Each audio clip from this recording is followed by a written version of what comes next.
On November 22, 1987, Chicago residents settled in for a quiet Sunday night.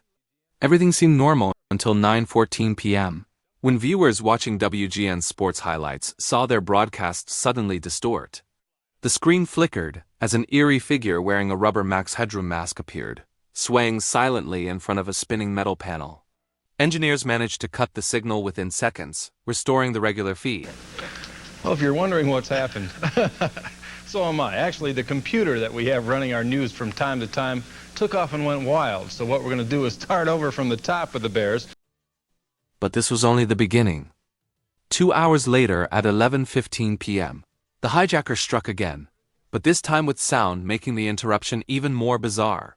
At 11:15 p.m., PBS station WTTW was airing Doctor Who's episode, Horror of Fang Rock. But the real disturbance didn't come from the show. It came from the broadcast itself. Suddenly, the signal warped, the screen dissolved into static, and the hijacker appeared again. You should talk often with the old ones of your tribe. That is the only way to learn. I'll get you a hot drink, miss. Why, don't some dry clothes, miss. Because he's a freaking nerd. I think I'm better than Chick's worse than working with... Oh, Jesus. The same grinning Max Headroom mask, now accompanied by distorted audio-garbled moans, eerie laughter, and the sharp sound of a fly swatter hitting rubber.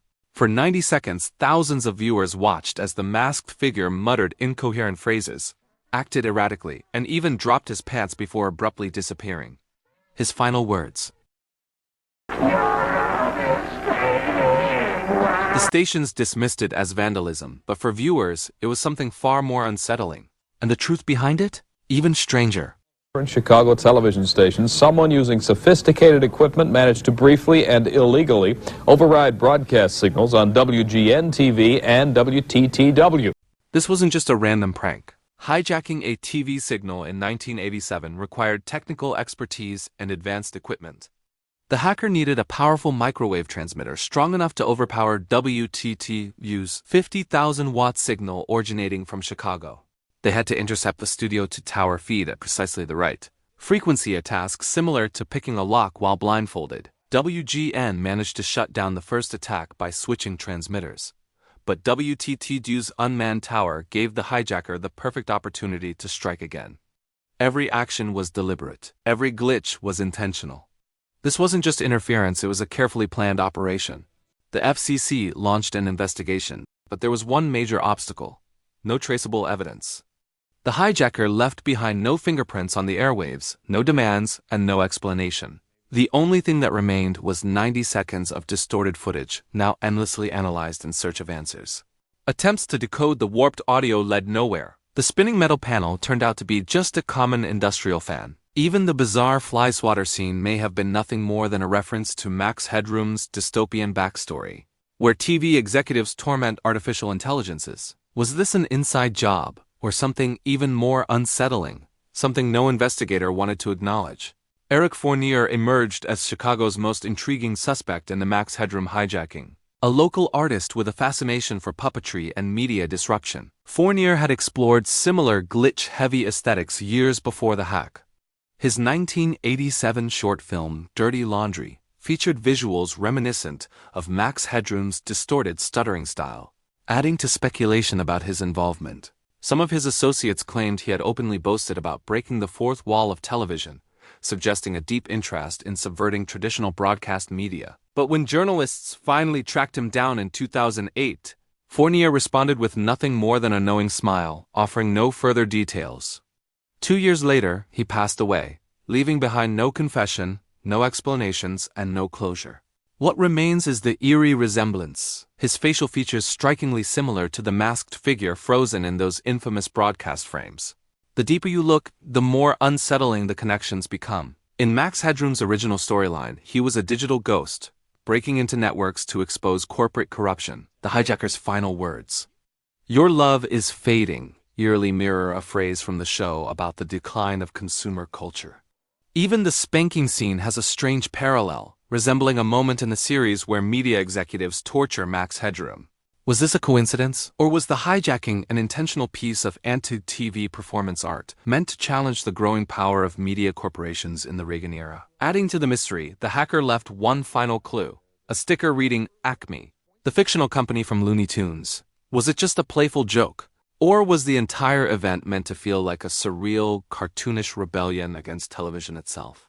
Cybersecurity experts recognized the technical sophistication behind the Max Headroom hijacking.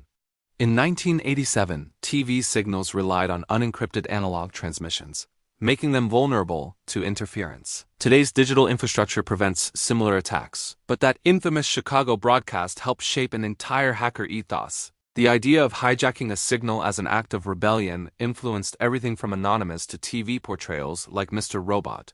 Yet no one has matched the boldness of that night. Not when the hijacker could have aired anything. Instead of political statements or disturbing imagery, they chose absurdism. And that's what unsettles investigators the most. This wasn't a message. It was a demonstration of power. The WTTW intrusion holds eerie details captured in grainy VHS tapes. Within the distorted audio, a split second of reversed speech reveals a chilling phrase, "Don't change that dial." Even the Max Headroom mask looks wrong, not the polished TV version, but a cheap knockoff with exaggerated features.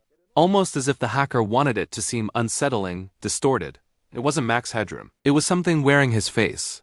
Then there's the timing. November 22nd, the anniversary of JFK's assassination.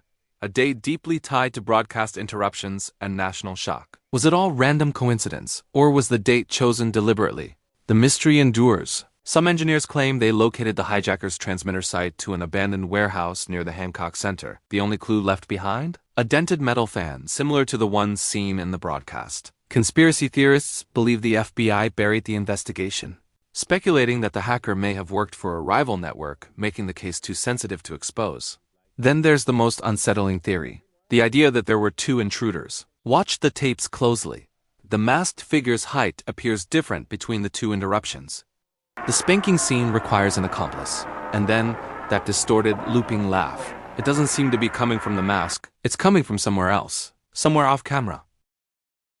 37 years later, the Max Headroom incident remains one of the most baffling crimes in broadcast history.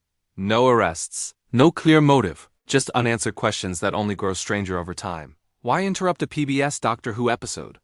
Why moon the camera? Why end the transmission with a cryptic message about fading love? The hijacker wasn't just stealing airtime, they were warping reality, leaving behind a glitch that would be studied, analyzed, and obsessed over for decades. In today's world of deepfakes and AI-generated media, that 1987 transmission feels less like an outdated relic and more like an ominous prediction. A warning that the screens we rely on can deceive us, that the voices we hear might not be real, that sometimes when the signal distorts and the static hums, something is staring back.